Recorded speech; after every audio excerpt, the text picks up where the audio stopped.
Meeting of May 27th, 7 p.m. to order. And we have Councilor Morganelli present, Councilor Matthews Kane present, and Dave Flaherty present. And for visitors, we have Jay Vinsky, City Planner, and Marianne Babinsky, former City Councilor. All right. There's no public participation during the meeting tonight. Nobody sent me an email other than Councilor Harris, which I'll read when we get to the right section. No public commentary on those public hearing items. Item number 2 on the list is a request that we had over a year ago from Councilors Babinsky and Harris about a moratorium on new truck terminal development. Councilor Babinsky is on the line. Councilor Babinsky, you want to tell us what you're thinking? And then we're going to try to figure out what to do with this thing. I'll read Councilor Harris's letter if you haven't received a copy already. But go ahead, Councilor. I'm thinking the same thing I was 2 years. It was 2019, I think. And that was, I think, shortly after the Old Dominion truck terminal project was passed. So we've had a little pause here because of the world shutting down and not a lot of projects were continued. So I think, and talking to people on the north side here, they feel the same way they did before. We haven't felt the full brunt of what we could be feeling because some of those projects like Old Dominion, and I think there was another project up there on Madeiros that hasn't started yet. And there's been a few others that I know the planning board has been reviewing for permits that are anticipated coming in here or trying to get permitted to set up a business on the north side. So all we know is the same thing, that we have been overrun over the years with planes, trains, automobiles, buses, cars, you name it, we're close to the turnpike. So this becomes an issue. And what became a strong issue years ago too, because a lot of the traffic piling up on Southampton Road for cars, vehicles, or any kind of vehicle trying to get on the turnpike, getting stalled in traffic.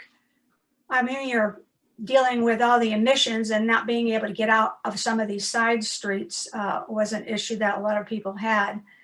And so they couldn't imagine bringing in more of that traffic, what it was going to do. And it's not just people on the north side. There are people from other parts of the city that come this direction because they want to use the turnpike, or they're coming from work trying to get off the turnpike. And I don't know if anybody's still experiencing the backups that were on the turnpike before. They probably will pick up as more people get out there and start going to work. So these are the issues that we're concerned with in here, and they hopefully would still want, I mean, I've got tons of papers here with all the information. I tracked down some of it that we had before, but I would like the city to pause again, still do a moratorium. In fact, I put in there in that motion for 1 year, maybe it should be 2 years, because once we see Old Dominion get up and running. I don't know if any of you have ever driven up there to Madeiros and seen the devastation. Well, I call it devastation. We call it devastation. It's smack dab in between the aquifer. We're very close to it. People forget that we have water running underground all the time. So whatever, we have to be conscious of and careful of not only our air pollution, but also water, because we know that's a big issue in the city with the aquifers that are up here. So I think it wouldn't hurt to take more time to come up with a plan based on all the things that are happening statewide and all the things that are happening in Westfield. I see Jay Vinsky on the call here. He's muted, but he's listening. We know that Westfield is a green community. We know that Westfield has a nice bike path coming in here that's going to draw business here. People who get on those things, whether they're walking or running or riding a bicycle, they're health conscious people. They want to be able to not be exposed to all this kind of pollution that we have up here. We kind of miss out on that on the north side, because I remember, Dave, you were saying it was the bridge, the trail to nowhere. Which is not true. we felt It's a that gateway. blow. So, I mean, you asked, I think you put in there and it said something to me about I would be coming, talking about what our goals were. But I'm going to tell you, the city has goals.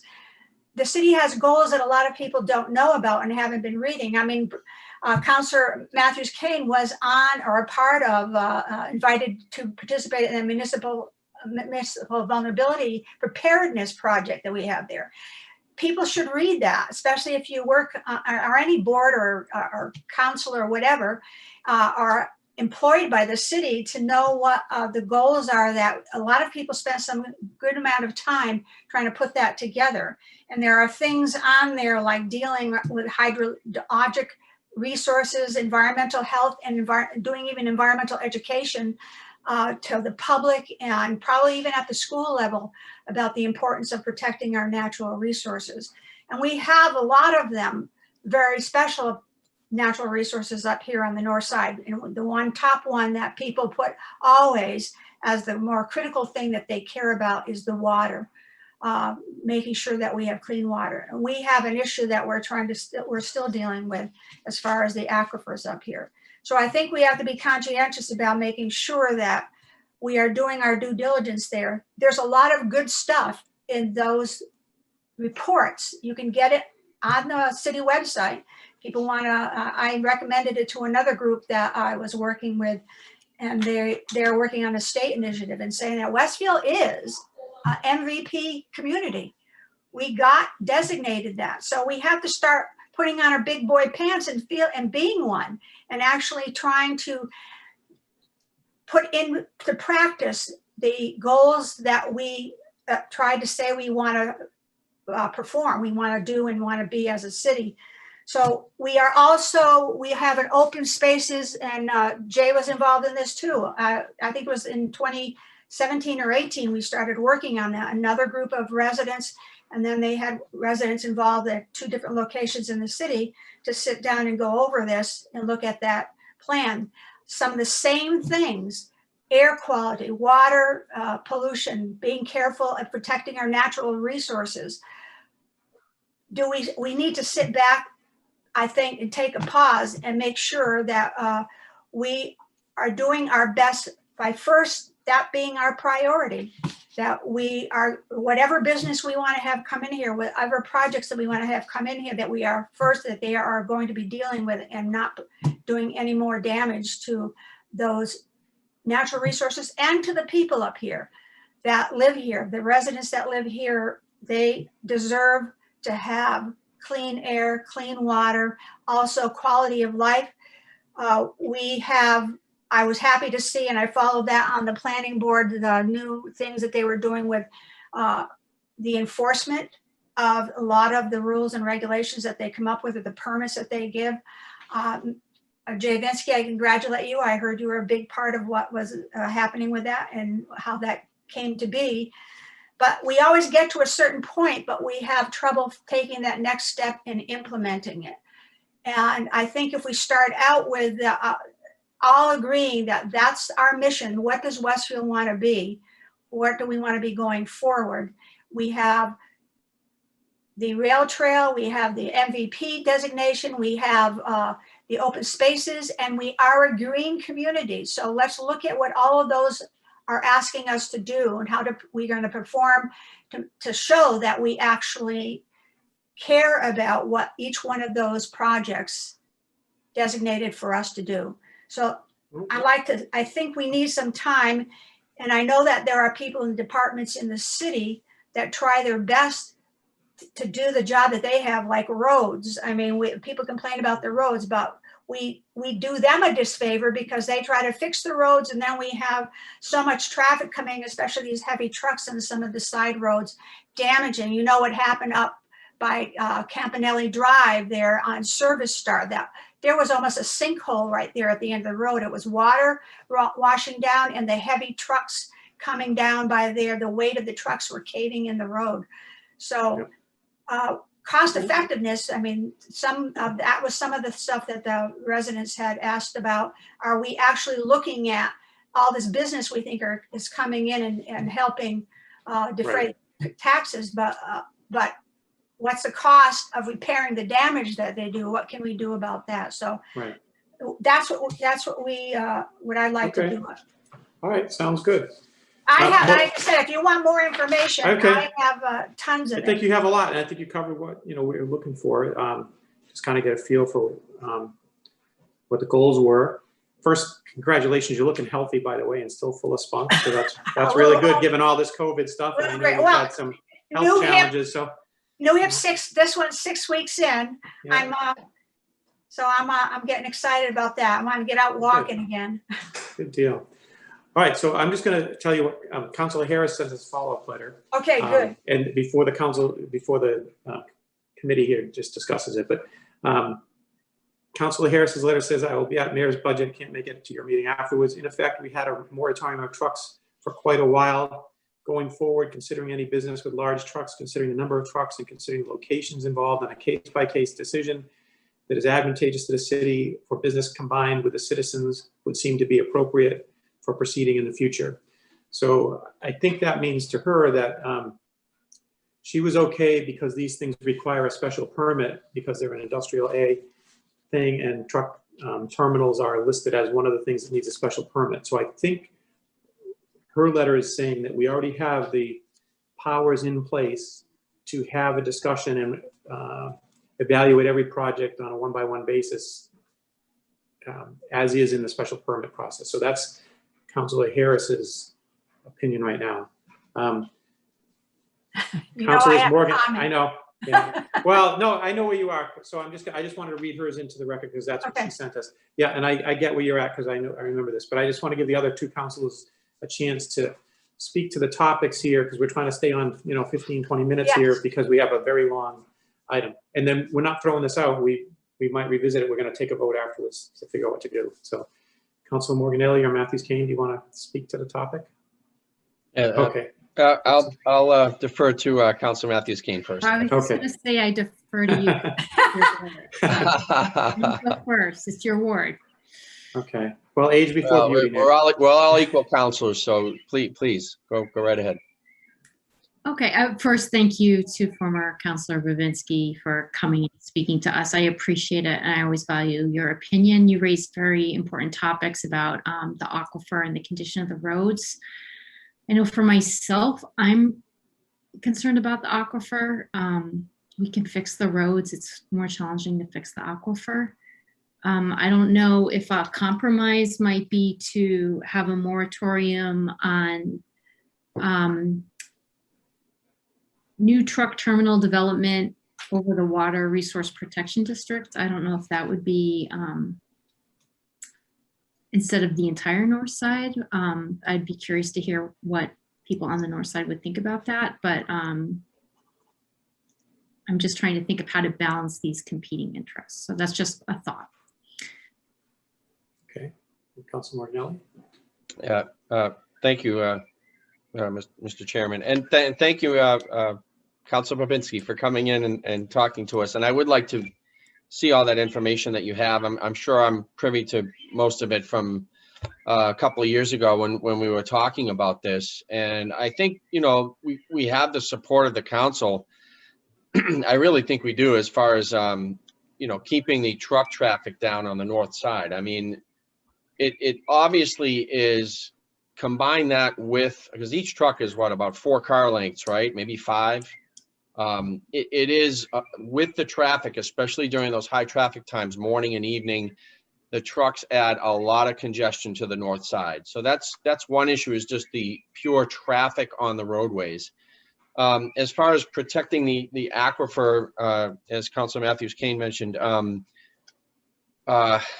I mean, the aquifer under the airport, that section where the wells are that are contaminated, there's nothing more we can do to protect those. They're toast. They're done. They're not coming back in our lifetime. That's just the sad part of that. The rest of the aquifer, we certainly need to protect as much as we can. And trucks do leak things, and so do cars, as they're driving around. I'm not sure if a moratorium on future truck terminals is going to make a dent in that. I'm not opposed to the moratorium.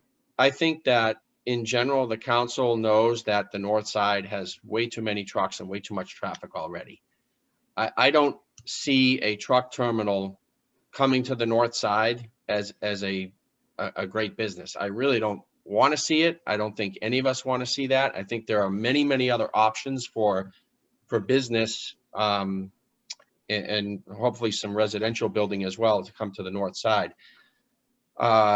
So I'm not sure what, I would like to get some more information on this. I wouldn't want to just throw out a moratorium out there on the council floor without backing it with some data and some and talking with the mayor as well. I want this to be part of the city plan, not just the city council plan. I want the mayor on board. I want the business development,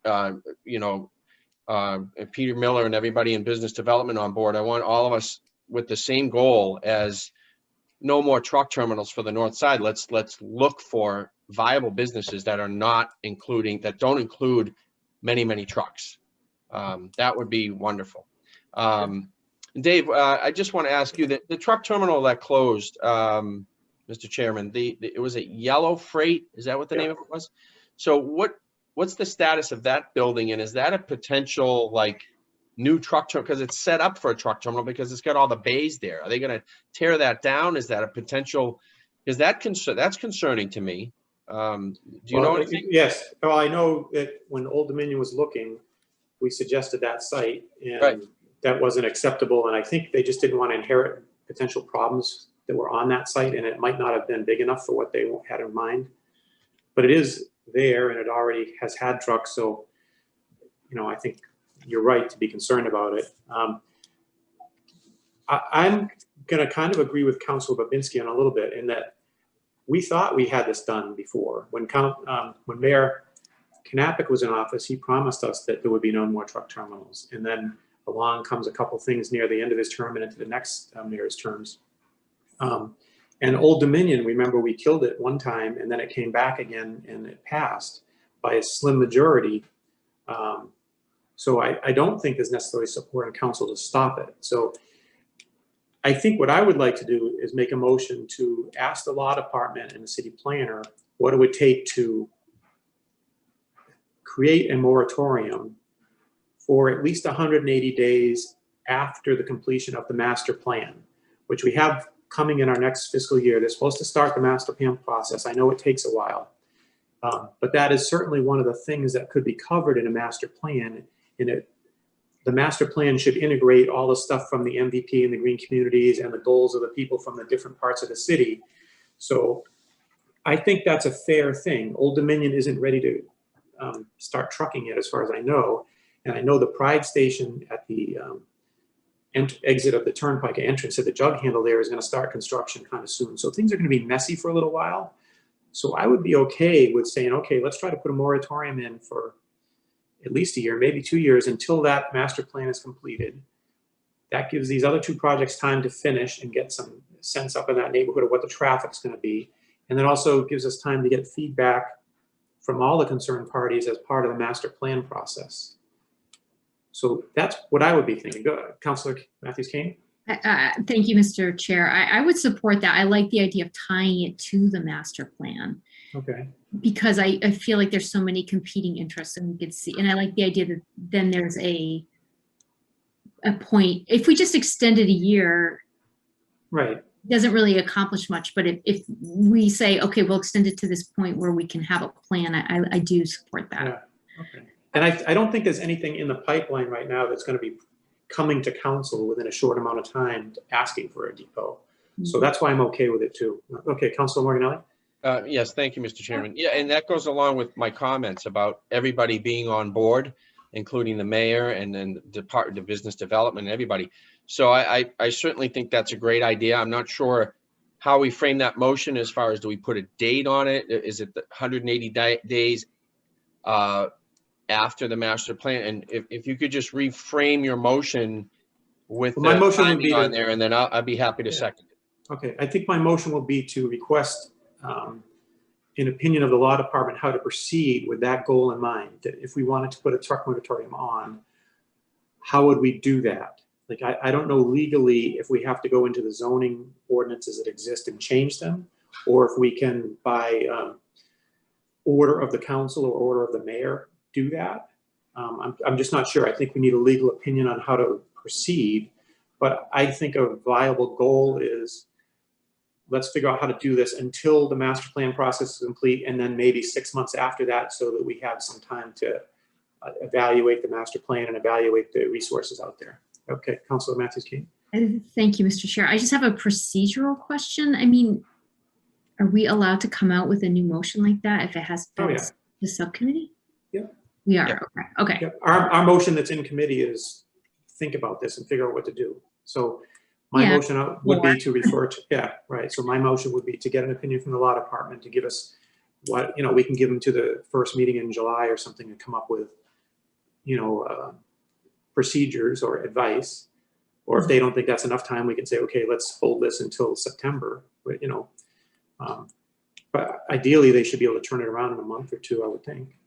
So Mr. Chairman, the motion is to leave the item in committee and refer to law on the opinion of the legalities of the truck moratorium. Right, and the procedures necessary to And do it. procedures necessary. Right, Okay, I because second that. there are special permit mentions in the existing zoning law. So I'm not sure, and maybe Jay knows the answer off the top of his head, but I'm not sure how we put a moratorium on something that's already codified in a zoning thing. And maybe it's just an operating procedure that, because it is special permit and the discretion of the council, that we can just make that a discretionary rule. I don't know, but I think before I bring it back to the full council, we want an opinion from law on how best to proceed. Does that sound fair? Right. Okay, so I made a motion, Nick seconded it. We're gonna vote. So Councilor Matthews-Kane, Yes. Councilor Morganelli, Yes. Councilor Flaherty, yes. So 3-0, I'll write up a request to the law department and we'll get back to you at the next meeting, all right? All right, thank you, Councilor Binsky. Stay Thank you. healthy. We'll Nice see you out to there on the You rail all trail. too. Yes, and remember, it's not just the truck, it's not just the water, it's the air, it's the noise. But all that could be in the master plan, which is Yes. why I want to tie it to that. Yes, I'll be happy to share with anybody too, so. Thank you All very right. much. Have a good night. Have Thank a you. great Thank you. weekend. Take it easy. Bye-bye. Okay. So next item up, and we have not Councilor, but Mr. Vinsky with us. There's 3 items that came from the Zoning Board of Appeals for zoning amendments. And I'd really like to get these moved out of this committee and over to L&O by next Wednesday's city council meeting, so that they can have 2 meetings to turn it around to do 2 readings, because there's a 90-day clock after the public hearing. So we're kind of under pressure unless we want to do a special meeting in the middle of summer, and I know that makes people not happy. So ideally, if we can finish these tonight or next Wednesday before the council meeting and get them to L&O, that'll help the clock. So the first one up is the 3-word title is definition of family. And I sent you all the updated version. Mr. Vinsky listened to our meeting and heard the feedback about the word family versus inhabitants, or how would he phrase it? New word here. Household? Households, yeah, not inhabitants, household. Yeah, I have a pile of papers. So I think we should focus on the version as amended and kind of go through it and get some feedback as that. So I'm going to make a first motion to dispose of the original submission and discuss the item as amended. Second. Nick? Yes.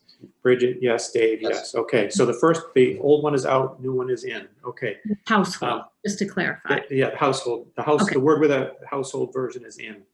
Okay. So Jay, do you want to take us through kind of an overview, and then we'll go through the topics if council is need to?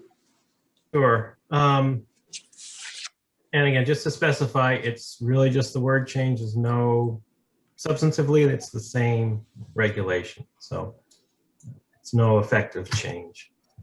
But I got the sense that just using the word family, conjured up this image of some government overreach into people's lives, and that's not what this was about. It's just how it's used in the zoning ordinance. We talk about two-family dwellings or single family, so it's used throughout, and that's the word that was defined. So replacing, basically taking family out of the definitions now, so it's not defined, but using household for the effective equivalency when we're talking about density of lot area or number of parking spaces, those types of zoning concerns. And then, big picture is, this ZBA presented this because of an appeal that frankly left them saying, well, we can't, this is what the ordinance says, and the law department's saying you can't enforce it, and the building inspectors looking at the building code wording and disregarding the zoning because it's just not fair to the citizens who filed the appeal, to the building inspector who can't enforce something, to the board who's got to parse these words. And so that's the reason to update it, just to bring it into a usable form. And really the only change is to, I'll say family, but family would also be not just your traditional married or blood-related family, but could be a group of people living together as a household unit. That's Which is really the change. Sounds like 4 adults and dependents, Well, yeah, regardless of the situation. we would say for zoning purposes, each group of 4 is one equivalent to a household, to a family. So we're But not not counting kids and not counting domestic help. right. So we're not limiting it to 4 per se, but we're saying we look at 4 and that would require a certain lot area, a certain amount of parking spaces. So as that would increase, you'd need more parking, bigger yard, that type of thing. So it relates to density and parking, basically, the 4 limit thing. That's really the point of that number. Some communities do say 4, period, and maybe that's questionable legally, the legalities of that as to how you can regulate how people choose to live. But tied to, I think, a valid zoning concern, such as density or parking, I think it's reasonable to use that as a factor, that number as a factor. So 4 people that are not related by blood, marriage, or similar disposition, or kids. So that's the college crew that people are worried about. So 4 college kids living together that aren't related counts as one family unit. And if they try to get 6 college kids in a single family house, that would be a problem, or is that not a problem? It would be a problem if there's not enough parking. So 6 would be the equivalent of 2 families. So you'd need to meet the requirements of a 2-family dwelling. So it's usually a larger lot, more parking. But not residential A, or is Well, residential A allow 2-family? it's not a 2-family use. So it's still I'm going to say family, it's still a family, but for parking and density purposes, it's effectively 2 families. So if could 8 college kids move up into Munger Hill, for example, in one house? It would be unlikely that there's a lot. I mean, most of the lots there are more standard sized for a single family dwelling. But if it were twice as big lot and there was effective enough parking, yeah, conceivably that. Because that, I think, was one of the concerns.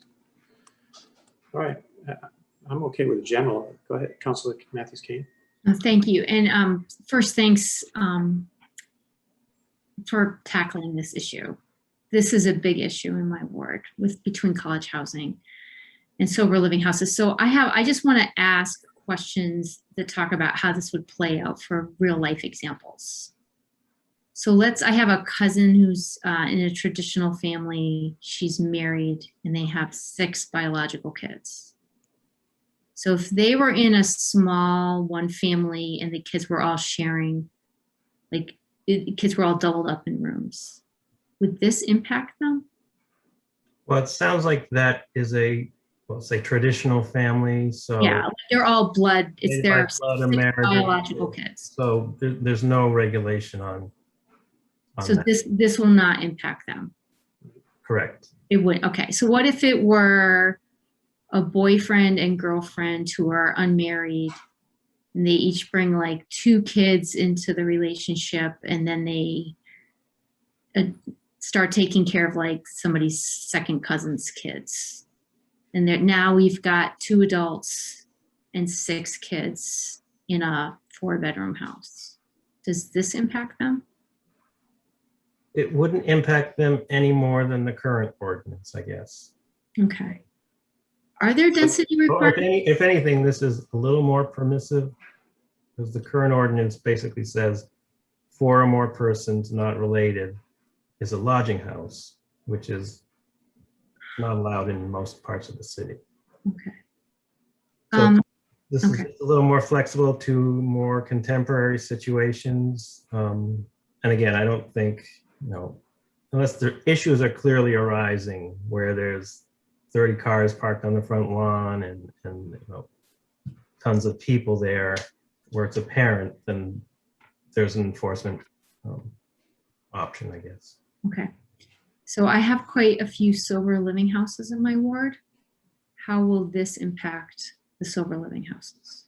So this adds a little more restriction than current. So the current ordinance says a sober living group is a family. Uh-huh. Clearly, and it doesn't limit it. So under the current ordinance, I think you could say with 12 people, we call it a family, and we can put it anywhere in a family would go. Which is what's going on. That's the current ordinance. Okay. So this new one would say, well, okay, each group of 4 is a family. So we're going to have 12. That's effectively 3 families. So you're going to need a lot that is 3 times as big. You're going to need sufficient parking. So it's more consistent with density rather than crowding them into the equivalent of any other family. So a little more restriction on that end. Okay. And I do know, so I'm thinking of a specific sober living house in my ward, and parking is a huge issue. They only have, there's probably 12 people living there. I don't know for sure. And there's probably 4 parking spots. What's to keep them from just like paving over their whole, it's a corner lot. What's to just keep them from paving over everything? So there is a current restriction that 75% of your front yard needs to be grass or landscape. Okay. So effectively, your driveway can be no more than 25%. Okay. So they can't just, okay, we need more parking. Let's just go. Yeah, I mean, I guess they could in the backyard. They could in the backyard. Kind of thing. Are there any restrictions on parking lots and backyards? No. No. Okay. I mean, Okay, when does something like that get turned into commercial instead of residential? Like somebody's operating a business making money off of these sober homes. It's because of federal laws, right? Is it? I think that's the issue. there are some other things in play. I think ADA and Yes. housing that come into play. But zoning wise, I'd say the concern is, like you said, parking and a consistent density. So the more people, the bigger lot you need, the more parking needs to be provided. So the case you're citing probably, if this new ordinance were in effect, probably would not be able to be located where you're saying, or would be limited to Fewer residents. 4 people or however many. Okay. The existing one would be grandfathered. Existing situations will be grandfathered. Okay. Even for college housing? Or because they cycle over every year? Would it, like the current students are grandfathered? And if they rent to a batch of college students? I mean, currently anyone over more than 4 people or 4 or more currently is not technically legal under the zoning, even though we've been told we can enforce the current zoning because the way it reads. So Because it will just make it more enforceable. this is an attempt to bring it up to an enforceable level Okay. and again, address the main concerns of more people in one location. Okay. And the questions I was asking was about sober living. So like there is a lot of college housing and more college housing popping up in my ward. And I read a letter at the last council meeting from somebody in my ward who's very concerned about this. So how is this going to change things? Like I'm thinking of like there's a 3-story house in my ward. It appears to be jam-packed with college students. So what's going to change? Like what will specifically happen if this zoning change passes? So again, any legal existing situation can continue, but it sounds like what you're describing now may currently be under our current zoning not allowed because it's 4 or more unrelated people. Mhm. And but again, that was more or less the situation that the ZBA had to look at definitions and building codes and the law department saying, well, our zoning, we can't really enforce that or limit it or apply it to college students. So I guess we're stuck between the zoning saying you can't do it and more or less the opinion that we can't enforce it. Okay. So this seeks to provide at least a blueprint where something you can say, well, there's 4 people and you need this much parking and this much lot area. So if that particular house is on a lot that's too small and there's X amount of people, then, well, the provision in this is go to the Board of Appeals, special permit, can look at the specifics of that case and would need that kind of review. So there's an avenue to send people somewhere in that situation. And this is my last question. So you had said that you originally picked the word family because we have like 1 family house, 2 family house, 3 family houses in other parts of our zoning and ordinances. Are we going to have to update that to say household, or can we just keep the family and just switch household? Yeah. Originally I thought I was going to have to go through and take family out everywhere, but if you see the added definition of dwelling is a single family dwelling, and within single family, we refer to it as housing 1 household instead of 1 family. Okay. So we can do it through the definitions. Again, this is just wordsmithing. It's the same regulation. And it's really if people feel uncomfortable defining family, but we use household, that's the only difference. All right. Thank you. Council Morganelli? Yeah, thank you, Mr. Chairman. Thanks, Jay, for being here and explaining everything and going over the different scenarios. I had similar questions that Council Matthews Kane had. So the extreme case, let's say a 3-family, 2 bedrooms on each floor, and 2 college students are sharing each bedroom. So that's 4 on the top floor, 4 on the middle. That's 12 students.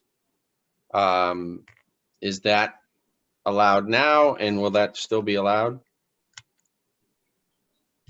So we have to look at it on a unit basis. So if you're saying it's a 3 unit, so 3 apartments. Yeah, I'm just like say a triple decker, 3 family, Okay. and there's 4 students on each floor. So 4 students can occupy each dwelling unit as their own family. And we don't, it's not just tied to students, although that's what everyone probably thinks. Yeah. There may be other situations where 4 non-students decide to live together. But yes, 4 in a dwelling unit.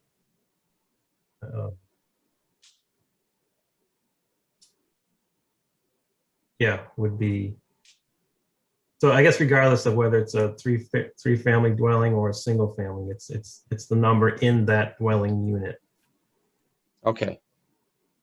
But Yeah, as far as the parking thing, I mean, I get that depends on how many drivers you have. I mean, I went from 2 drivers in my house to nearly 5 now. My daughter's taking lessons now, so it's like, so I cannot, you know, I'm not. I understand, like, especially downtown and in Ward 2, Ward 1 is limited parking, and that's a huge issue. But you know, not everybody may drive that lives there.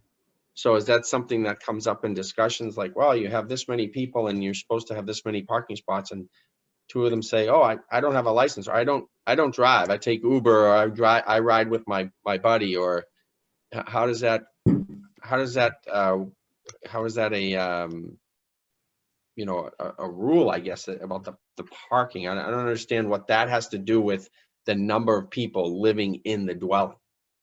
I don't see So, yeah, we correlation. already, for anyone, for a regular single-family house, there's already a parking requirement. So, you know, I think Resident A, I think it's 3 spaces, regardless of, you know, whether it's a traditional family or group or whatever. So that's already baked in the case. That's already in the ordinance.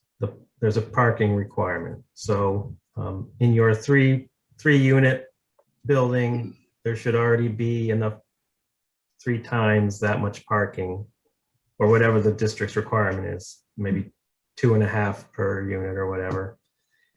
So that should already be existing in that case, because that's a three-unit building. So it's not specific to the college students or whatever other situation, unless there's more than 4, in which case, you know, you'd need more parking. So 6 people, besides requiring a larger lot area, would require twice as much parking. Isn't there like a buy clause downtown somewhere?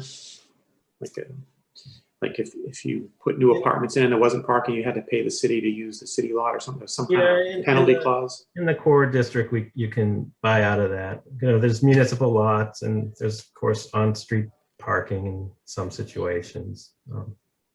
But you know, anything we would regulate here would be equally regulated to any other single-family dwelling. So it's not getting into any kind of minutia or a case-by-case basis, unless it's one that would go before the Board of Appeals on that special permit case, where they're going to look at it and say, well, you know, okay, we'll let you do, because there's a municipal lot over here, we'll let you get 1 less parking space, or whatever the case may be. Council Matthews-King? Thank you, Mr. Chair. So just to paraphrase, Jay, what you're saying different parts of the city have different parking requirements for houses, correct? Like we have less parking in the urban core, and you can have a bigger lot if you're in a different section of town. Is that, am I hearing you correctly? Right. Yeah. Like downtown, I think it's 1 space per new dwelling unit. Residence A or residential, the outer areas, I think it's 3 per unit. Sorry, that's my dog. Okay, so I think the dog's saying yes. Mr. Chairman, where's the parking language? Was that sent to us in the documents, or is that have to go to the city website to see the? Yeah, that's already in the ordinance, so it wouldn't change with this. Okay, all right. I was just looking for it and I didn't see it, so I thought I had it there. Okay, no problem.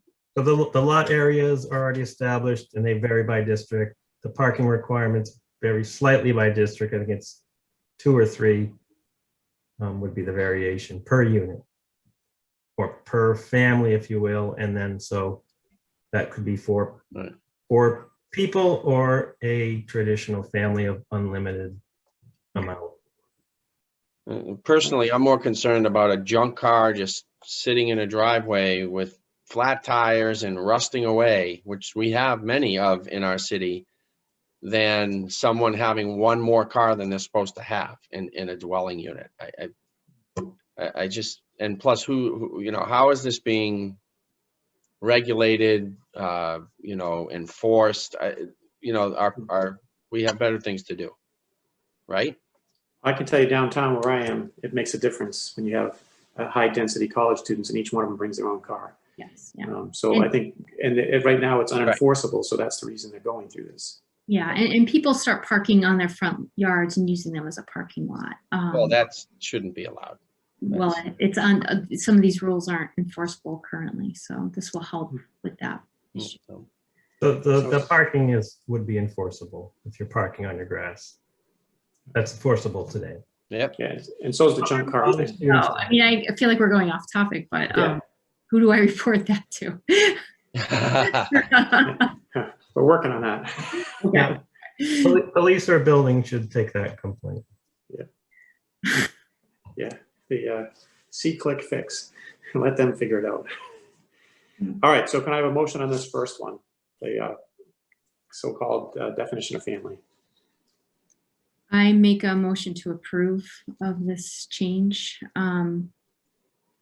Refer to Update the L&O. definition of family and related affected residential living arrangement matters. And refer to L&O, right? I'll refer to L&O, okay. Second. Second, okay. Okay, so Bridget, yes? Yes, yes. Nick? Yes. Dave, yes. 3-0, and the motion will be to refer to approve as written, as amended, and As refer to L&O. Yep. Okay. Next one is a little bit more complicated, but I think it, only in the sense that it's a lot more words, but I think you're doing the same kind of thing, cleaning things up without significantly changing the matters at hand. So this one, let's see what the title of this one's called. Definitions at Article 2/20, 2/2-20, Article 3, Article 4, and then there's probably a dozen sections that are mentioned here. So you want to give us a high level of this, Jay? Right. So the previous one, I would say, was a material change in changing the definition. This one is rearrangement of various parts of the ordinance. And there's not really any new or different regulations that don't already exist. This really just seeks to take things that are in various, sometimes illogical places in the ordinance and group them into more logical sections. So it's a little bit of a scattershot, I guess, as you read it, because it's all over the place. But basically, we're trying to consolidate some of the regulations with lots and that are hidden in definitions and putting them in a new section so it's easy to find in one place. Couple updated definitions, particularly building height, which is currently not defined. Motor vehicle service station, we had a pretty antiquated definition of that. But all the substantive stuff say to change, all the setbacks, corner lots, Yeah. change Yeah. buffers, all that. Nothing really new or big. Yeah. So frankly, with the family thing was the motivation for all this, and the thinking is, we're going to go through this. Let's tack these other things on, and this is one of those. So mostly a rearrangement of terms, be nothing really new. It should about make the ordinance more streamlined, just moving some of these things around. I don't know if you want me to go through it in detail. Well, I'll just ask two questions and I'll hand it off to the other councilors. The one that jumped out at me was the kennel definition. Do we have that cleaned up since we had that problem over at Zuber's land? Have we decided on what a definition of a kennel is? Again, I don't think in this one it was, that word is in here. Yeah, it's under add to section 4-30, keeping of animals. Oh, okay. Keeping of a pet or companion animal not constituting a residential kennel shall be allowed accessory use to any residential use in any district or remain subject to any other applicable ordinance or regulation. Okay. So use that word kennel, but I remember, not too long ago, we had quite a Yeah. little hoo-ha about kennel. So the language you read is already in the ordinance. It's tucked in a definition, which is a little awkward, but, so it's not new language. So residential kennel is defined in the ordinance, and that is basically 4 or more dogs for your personal use. So the word, it's a phrase, residential kennel. Residential kennel is a special permit use. So this is basically saying you can keep a dog or a cat as long as it's not a 4 or more, meaning a residential kennel. You can do that as an accessory use. Which, But it's important that the phrase is residential kennel, not necessarily a kennel in a residential district. residential So- kennel is defined in the, currently defined. in the section. So can I recommend that we change the R to capitalize and the K to capitalize so it looks like a title, so that we don't have people say that? Would that bother you, That's fine. like a definition? The English major in me doesn't like it, but Okay, how about put quotes around it? quote it. Yeah. that's Okay, my preference. quote, okay, I'll cave to the English major and say, okay, let's put quotes around the phrase residential kennel. Does that It's not sound a okay? proper Or just say noun. a residential kennel as defined in section 2-20 or whatever. Okay. That sound good? Councilor Kane? Okay. So the motion is going to be to put quotes around it and then add the phrase as defined in section, and then we'll find out whatever that section is. Second. Okay. All right. And then we have to vote again. So Councilor Matthews Kane, Yes. Morganelli, Yes. Flaherty, yes. Okay, so we'll take care of that one. So that, on And this. then, on okay, this- Councilor Morganelli, yeah. Yeah, thank you, Mr. Chairman. On this subject, seeing you there. So this is, what this is essentially saying is let's say like a single family unit can't have more than 4 dogs with, and they have to get a special permit? Right. That's the current That's the current city ordinance. And it actually only applies to the rural residential district. So if you're, and I get quite a few calls on this, people saying, I have 4 dogs, or I want 4 dogs, I need a permit. I look up their address and I say, you're in residence A, you can't, there's no mechanism for it. Oh, so wait, can you clarify that? So if you're in rural residential, you can't have, or you can have? If you're in rural residential, you can seek a special permit for 4 or more dogs. I see. Okay. And like if you're downtown or something like that, and You're stuck you with just, 3. you just can't, they won't grant it to you because you're not supposed to have it. You can't even apply because the ordinance doesn't make provision. Now, that may be another discussion, and, are 4 Chihuahuas the same as 3 Rottweilers? But, That's, yeah. So is that goes for cats too? I mean, I think technically it does. hamsters, define rabbits, dogs and cats. dogs and cats, but it doesn't. Oh, okay. So that's somewhere else? Is pet defined somewhere? Companion animal as dogs and or cats? A dog or cat. Yeah, it's up above there. And that's the current definition. A dog or a cat. Oh, there it is. Yeah. Okay. I got you. Yeah. Or anything you keep inside, your hamster, boa constrictor, whatever else. So someone can't have 20 hamsters. Well, it doesn't limit that. Anything inside your dwelling, customarily a pet, I guess, is allowed. Okay. But So what about an indoor cat? If people have indoor cats and they have 6, what about that? so I think a residential kennel, let me look that up. A little bit off topic, but I think it mentions cats as well. And I've never seen an application for more than for cats, but I mean, we don't have to take the time to do all that. I'm just raising these questions, Mr. Chairman, because I know people I wasn't aware of this, and I'm seeing it here. So, and I'm going to vote on this. So I just want to make sure I understand what what residential kennel means and how many pets someone can have. I want to make sure I understand it. That's all.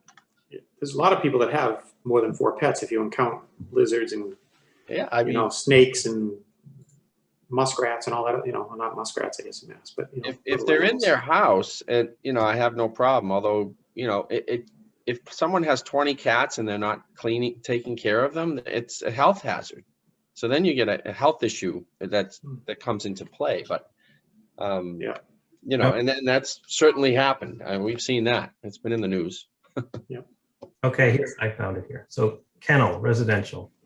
Any premises where an owner or keeper maintains as companion animals or pets or for breeding 4 or more, but not more than 9 dogs, 6 months of age or older, and or 5 or more, but not more than 9 cats, 6 months of age or older. So wow, those are the dog and cat limitations, or those would be the triggers for the special permit. But again, only in the rural residential district. Right. And again, so the current proposal before you doesn't seek to change any of those. This was just rearranging current regulations. Not to say that there may not be a reason to look at those, but I don't think the board wanted to get into that. What's that section number, Jay, so I can write it down for the other thing? The definitions? Yeah, they definitely because we said as defined in section and we left the question marks. 2-20.1. 2-20.1. Okay. So good. All right, Councilor Matthews-Kane. Thank you, Mr. Chair. Jay, we had been discussing chickens. Are chickens considered livestock, or is that not in that category? I think they are considered livestock, and we have a chicken ordinance. We already have a chicken ordinance that I'm looking at, and you can apply for it through special permit in rural residential. Right. So is that going to conflict with that? I guess that was my question. Well, if you see on that keeping of animals section, so we're not otherwise regulated. So chickens are otherwise regulated. Oh, okay. Okay. So this 5-acre thing would apply to those other regulations. So all right. Thank you for clarifying. That makes sense. Goats or horses. Okay. But I think we have chickens and bees downtown, don't we? Like in small lots that aren't rural residential? Illegally. Oh, okay. Chickens in my neighborhood illegally too. There's a new bee ordinance coming in, or no, it's going to go to the health department, and the health department's going to do the bees. But that's in process. There are bees downtown though. Bees are legal. Oh yeah. Down. I've got neighbors who give me honey legally. Yeah. All right. Any of the other sections of this? This is like 4 pages long. It is. Any other sections that you want to talk about? Okay, go ahead, Councilor Matthews-Kane. Thank you, Mr. Chair. The buffer planting strip, that just jumped out at me because I think the hospital zone, there had been much talk about the buffer planting strip. That is in current regulations, and it's been, I didn't know where else it was. Where is it being moved from to this? Do you know off the top of your head? This is just an update of the definition as it currently is. So let's see, the hospital zone is a residential zone, so it wouldn't be required, but this would be required in most non-residential zones where you abut a residence. You're required to have a planted area unless the board or the council would waive it. Okay. And often they do waive it for a fence. But. Okay. So this is currently as written in another section and we're just moving it, or has the definition been changed at all? The definition is updated to strengthen the requirement for plantings. So you can't just slap up a fence. It kind of says that now. That's got to be planted 20 feet or whatever. But the reading of it, I think, allows the board or the applicant to say a fence satisfies it, even though it's called a buffer planting strip without any plantings. So if this passes, people it will be enforceable that people have to additionally have plantings as well as the fence? Is that what you're saying? Well, it all remains waivable through the reviewing board. So this just defines it with a little more emphasis toward plants, I would say. Okay. And the board or the council can still do whatever they want. I think the board's seen, as often required, will at least put some trees in, or at least do some. If you're going to do just a fence, add something. So, But if we don't waive it and we don't specify in the special permit, then this is what they have to do.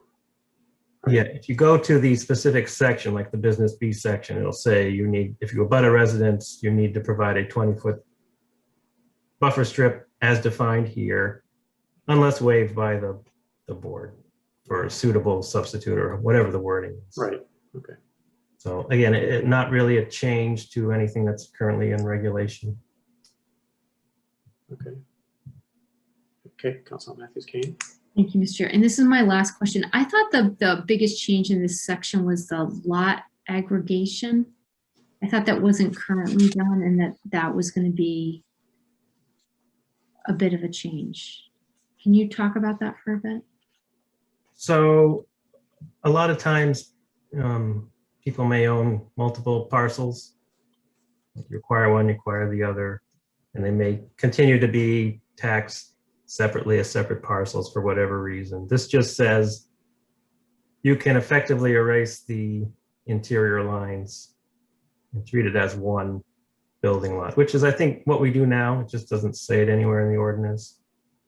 So if you decide to build your building across two different parcels that you own, it's not a zoning violation. Oh, okay. Unless you were to say separate ownership. I'm going to sell you this parcel, then you created a. But I thought the problem was that somebody who bought the neighboring lots, now they were considered the same lot, couldn't necessarily put other houses on those extra lots they bought because it was common ownership. Yeah, They'd have to satisfy the new zone and not, they wouldn't. yeah, that's the next section. The next. Okay. Section. So this one is just saying Oh, okay. common ownership effectively erases interior lot lines. Okay, Unless you want to separate them. If you can maintain them separately, yes. okay. All right, sounds good.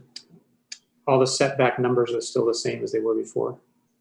No changes to any numbers. Okay, In rereading this, the only thing I think I would want to kind of recraft is exclusions from lot area on the first page.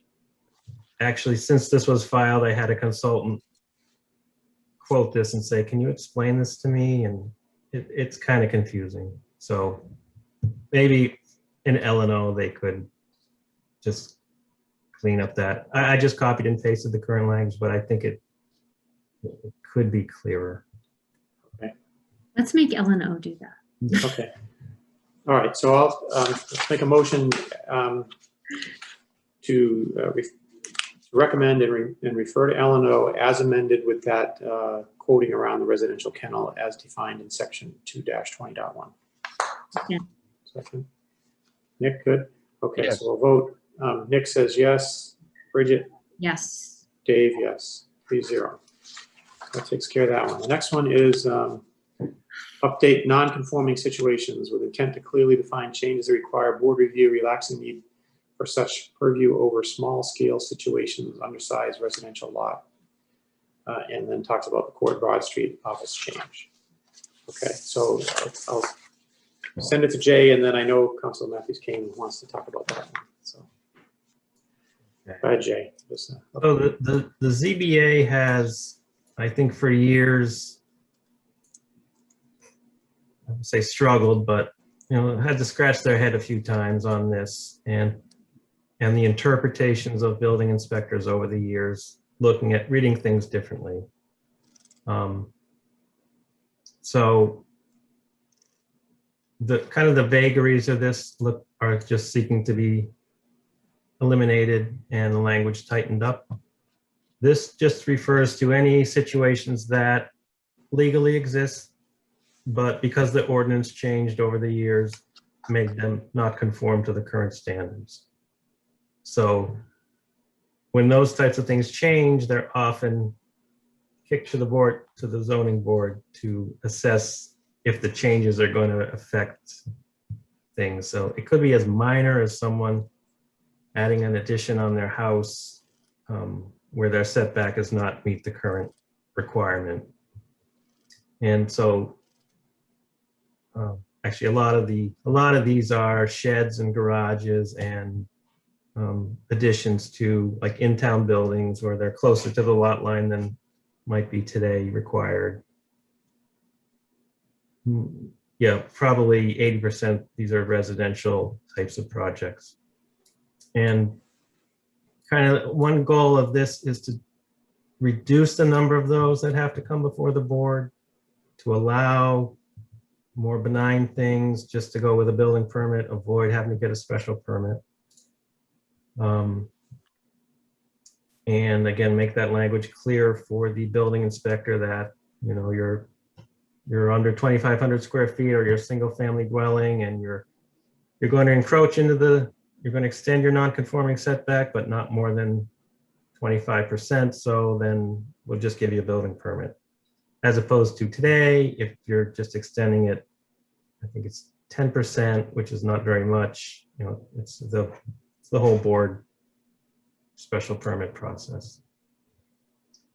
You know, an example, I think this week I got a phone call about a residence up on, it's on an undersized lot, so it didn't have enough frontage. It's in a district it shouldn't be located in. And the question was, this was from an appraiser, if this house burns down, can they rebuild it? And you know, I get that question a lot. And I have to say, well, the current ordinance says basically no. If your house burns down more than 80% value, you can't rebuild it. And I don't know that that's enforced, but that's what the ordinance currently says. So this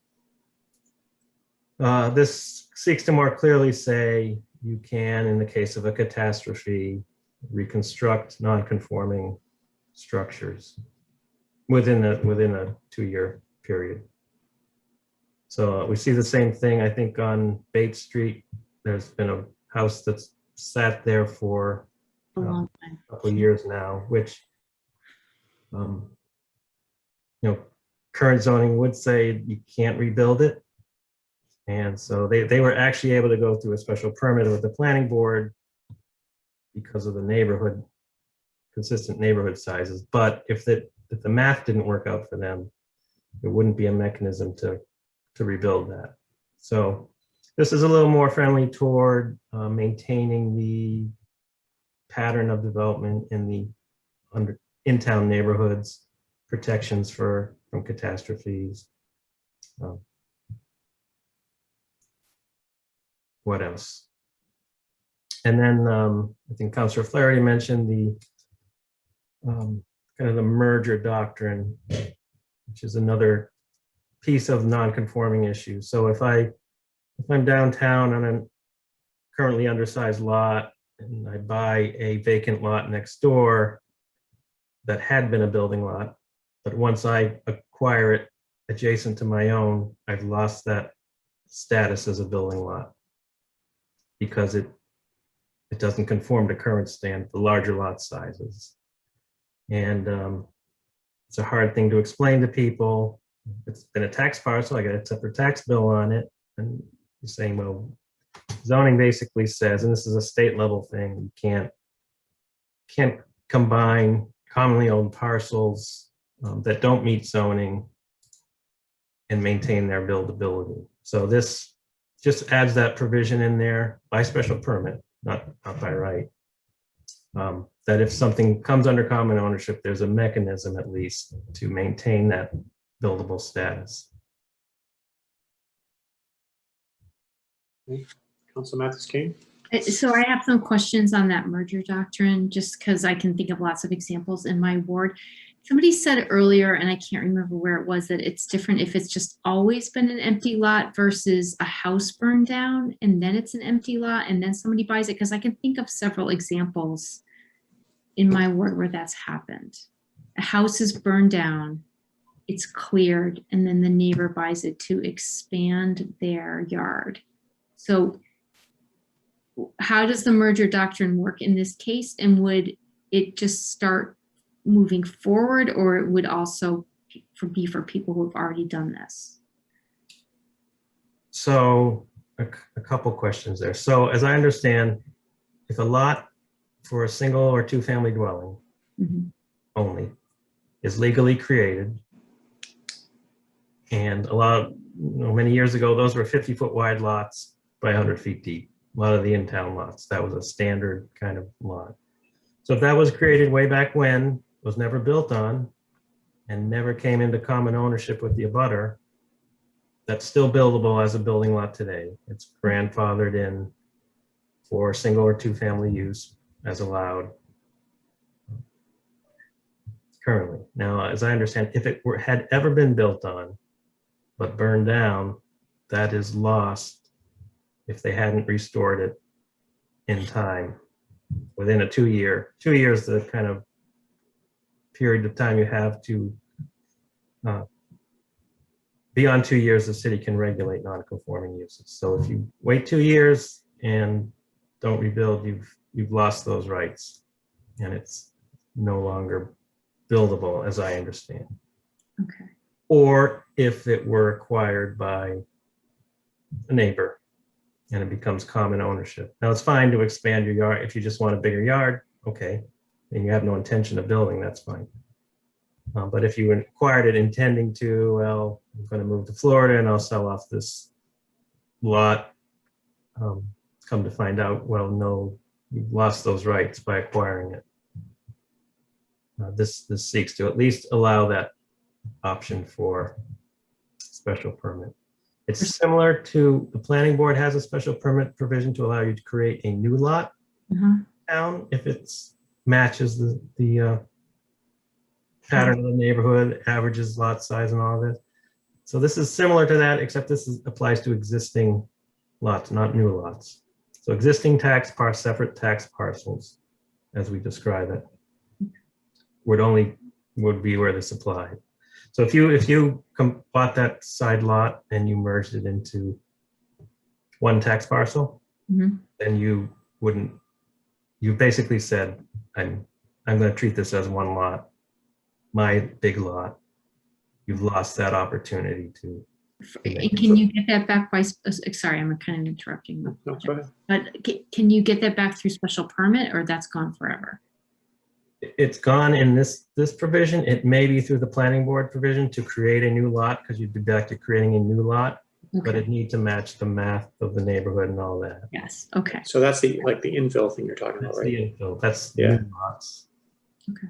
This is existing parcels. Okay, thank you. It's complicated.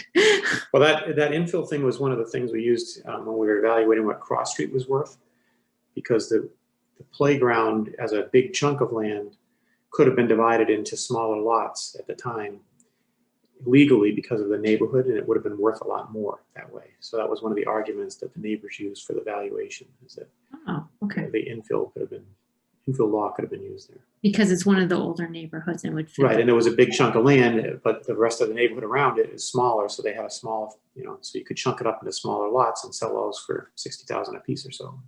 Okay. Again, special permits are discretionary, so that's case by case.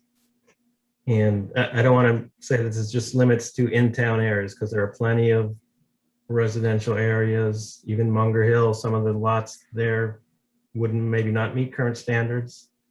So maybe a fairly large, comparatively large lot that you bought next to your house thinking it would be buildable and may not be. So this at least provides a mechanism where there's not currently one. And the ones at the airport that were knocking down the houses, if a neighbor buys that land, is it forever not buildable because of the knockdown? or is it something that can be eventually built on? Yeah, I don't know if there's some, if they put some kind of legal, seeing if they're knocking them down for noise mitigation, there would be Yeah. something placed legally on it, not a zoning issue, but some type of restriction that would Deed prohibit. restriction or something? Yeah. Okay. Council Morganelli, anything on on these topics? No, not really. I was, Okay. you brought up the lots on Holyoke Road that were, the houses that were torn down for noise mitigation, all that. Yeah. Yeah, so they couldn't be built on again, but you're saying a house that's abutting it, if they wanted to expand and build an addition that encroached on that land, if they bought the land next door, you're saying that there could be restrictions on that, right? Is that what you're? I don't know what, I assume there's some provision that would limit building. Now, maybe an addition wouldn't be, but, you know, I mean, they could probably put a garage there yeah. because I it's mean, not being lived in. You know? doesn't the airport buy those properties? I think that the city owns them now. But I thought it was set up so the neighbors could buy them, like if they wanted to expand a garden and put a garden over there or something. You know, somebody's got to mow the grass and all that. You know. Well, the city owns them, but I think a neighbor probably could purchase it. I don't know. That's a good question. It's something we need to look into because it would be interesting if people wanted a playing field there or community garden. I know those are becoming very popular now. There are, you know, other uses. I mean, instead of it just being a lot that's just sitting there, it could be put to good use for youth sports or a garden or something, you know, so that's something to look into. All right, so look at that. So then the final item on this one was the Court and Broad Street change. And I think it was pretty clear, but Bridget, do you have questions about that one? Go ahead. I don't have any. I just want to make a comment for the Okay. record. I mean, one is that I'm a big supporter of the Court Street Residential Business District, that there are limits on what businesses can do. I will also say publicly, I am unhappy with how apartments on the second floor are being turned into businesses through special permit process, and residents don't know about it and are not able to weigh in on the process. But I will say this change is not a big change. And I reached out to I was ambivalent about it. And I reached out to every single person I knew on Court Street that I had an email for, and some people kind of on the side streets that are very close to court, and nobody minded the change. You know, and not that it was exhausted. I didn't reach out to everyone, just the people I had contact info for, and everyone was, Okay. It was a general shrug.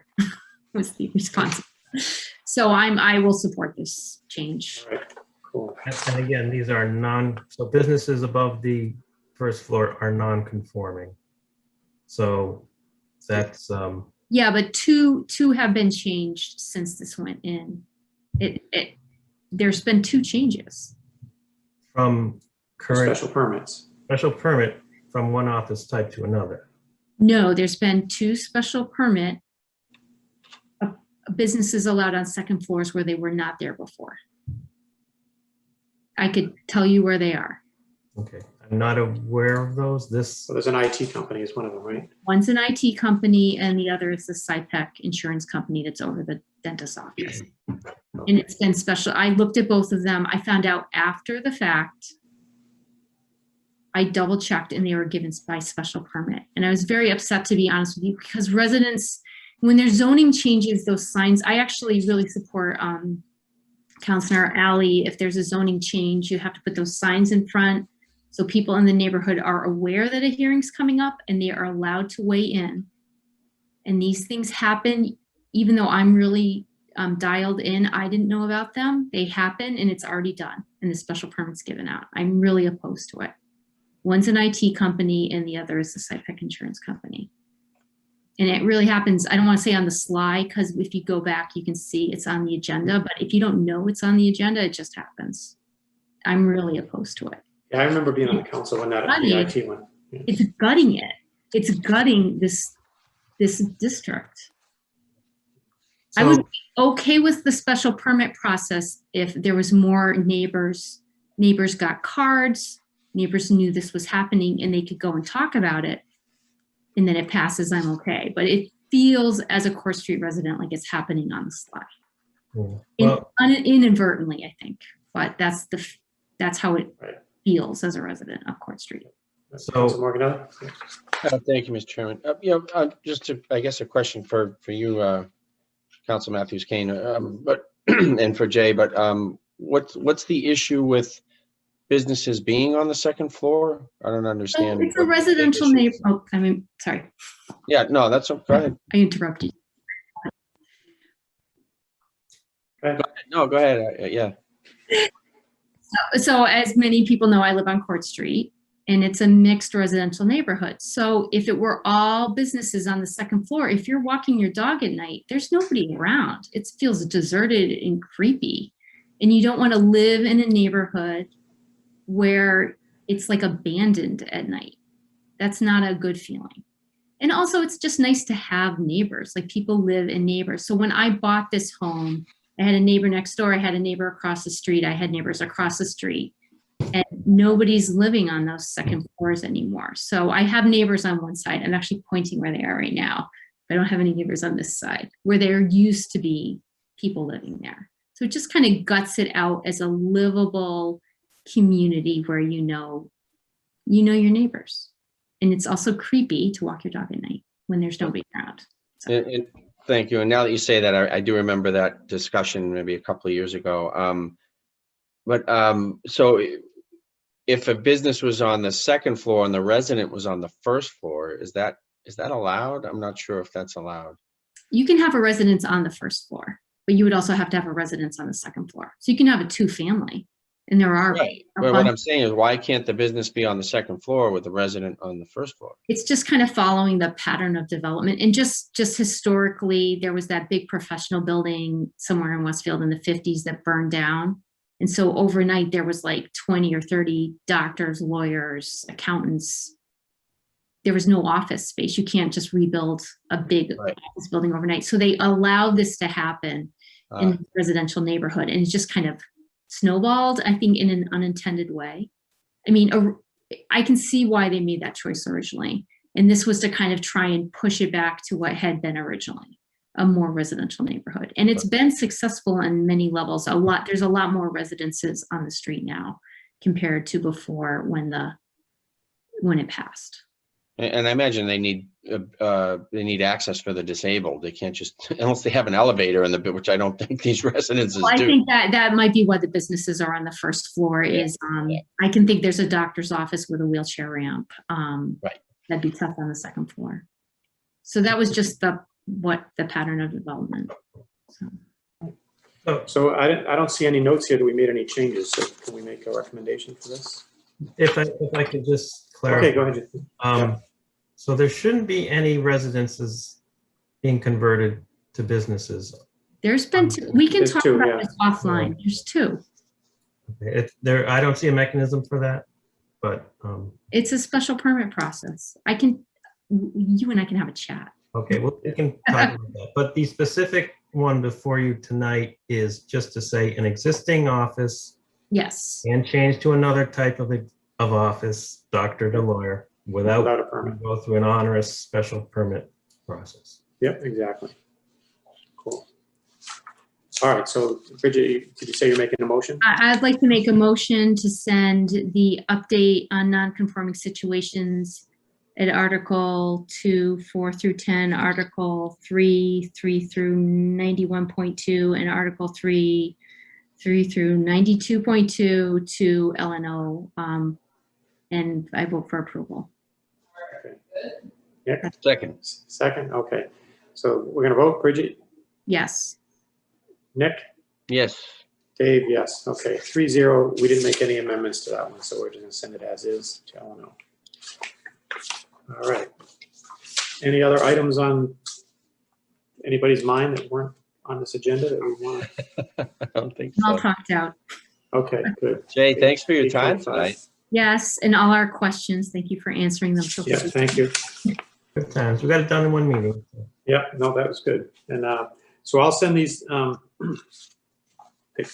minor amendments and notes to L&O and legal, so legal can start turning these into orders, because they have to, change the format a little bit, and that'll help L&O get started.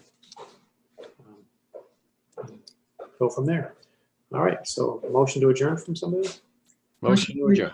Second. All right, I'll say, so Nick said yes, Yes. Bridget, yes, Dave, Yes. yes. All right, thanks a lot, Jay. We'll see you next Thanks. week. Good to see you all. Yeah. Bye, everyone. All right, see you. Bye. Night.